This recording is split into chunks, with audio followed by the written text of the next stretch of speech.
progreso ang pukaligtasan.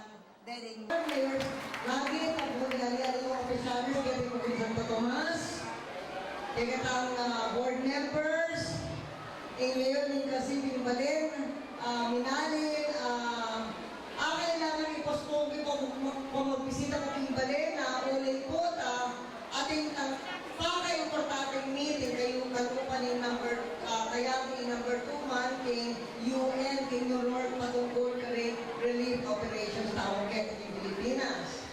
Then ikabalik po keting Santo Tomas may panibersaryo kay Kongan.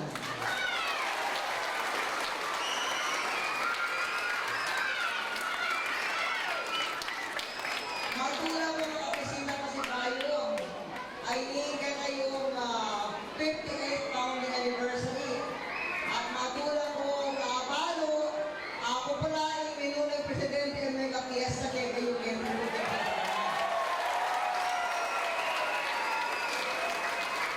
okay na kayo beses na may kabisita mo kay kayo. At tanda ko pa yan sa Dodorpaco. Lagi mong bisita mo kay team. Uling laging kalbog. Ang bayan Santo Tomas. Kaya ay na may presidente ko, mayari ka mo, inausan ka mo Third River. Kaya ngayon ay yung masyado makagugla, kalimking, masantol, ang mga kabebe, kanina makanyan naman lagi sa Santo Tomas, ngayon ang makapag-celebrate tao. Hindi na kaligtasan, dahil memory ni Santo Tomas. At yan ang isang ginawa natin, tinapos natin, umpisahan ng iba, tinapos natin, yung tinatawag na disaster risk reduction.